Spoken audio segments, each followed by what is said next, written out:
আমি একটা প্রবাসী বউ আর তার সঙ্গে একটা ছোট বাচ্চার ভাই। বন্ধুরা, আমি সঙ্গীতা। বিদেশ কথাটা শুনতে যেমন মধুর, ঠিক ততটাই কিন্তু খারাপ।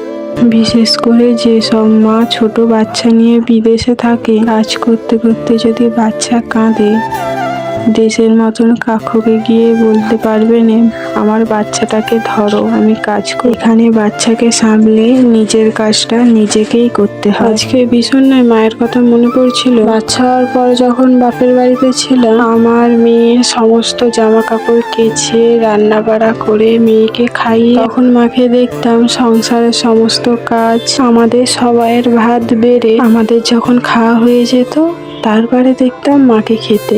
মা খেয়ে কোনো মতে একটু রেস্ট নিয়ে চা তৈরি করে দোকান খুলতে যেত। মায়ের এমন এমন দিন গেছে, চান করার সময়টুকুও পায়নি। আজ যখন নিজের সঙ্গে সেই একই জিনিসই হচ্ছে, এখন বুঝতে পারছি মায়ের কত কষ্ট হতো। এই বিদেশের বুকে একা সংসারের কাজ, বাচ্চাকে সামলে যখন নিজের তারে বালতিতে জল হিটারে গরম করতে দিই চান করার জন্য, জল কিন্তু ঠিকই গরম হয়।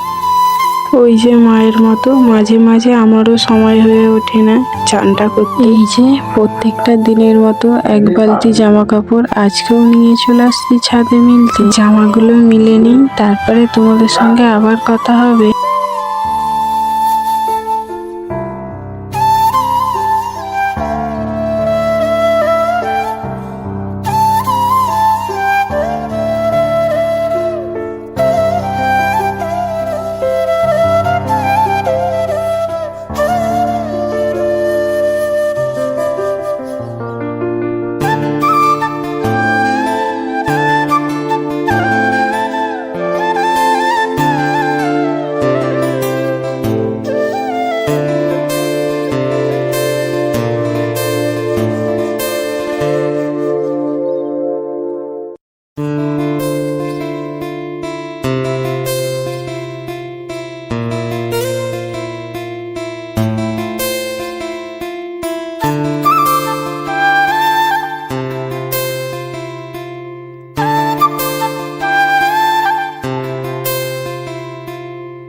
ছাদ দিয়ে তো নিচে এসে রান্নার জন্য কিছু সয়াবিন ভিজিয়ে দিচ্ছিলাম, তার সঙ্গে তো কিছু পটল আর করলা কেটে নিচ্ছিলাম ভাজার জন্য। সয়াবিনের আলুটাও কেটে নিচ্ছিলাম।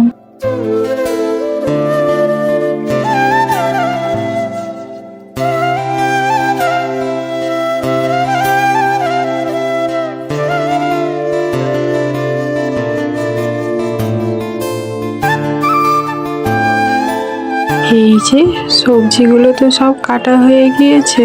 বিকালের দিকে মেয়েকে দুধ বিস্কুট খাইয়ে দিচ্ছিলাম। আমার মেয়েটা না এক জায়গায় বসে খেতে চায়নি, ওকে ঘুরিয়ে ঘুরিয়ে খাওয়াতে হয়। তাই পাখি আর গাড়ি দেখিয়ে দেখিয়ে খাওয়াচ্ছিলাম।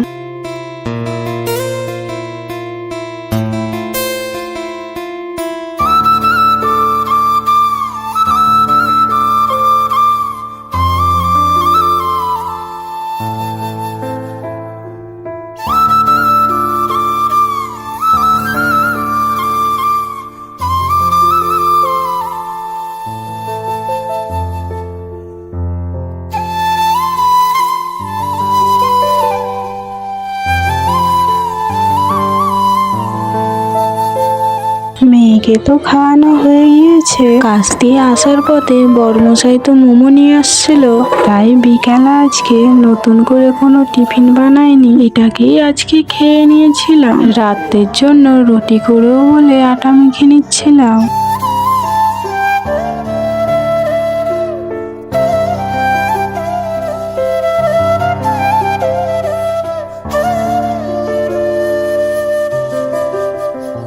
এই যে আটাটাও মাখা হয়ে গিয়েছে। এই রুটিটা যে হচ্ছে, এটা মেয়েকে দুধ দিয়ে মাখিয়ে খাওয়াবো। আজকে একটু ইচ্ছা হলো পরোটা খাওয়া, তাই কটা পরোটাও বানিয়ে নিচ্ছিলাম। আজকের ভিডিওটা তো এতটুকুই, আবার দেখা হবে পরের কোনো ভিডিওতে।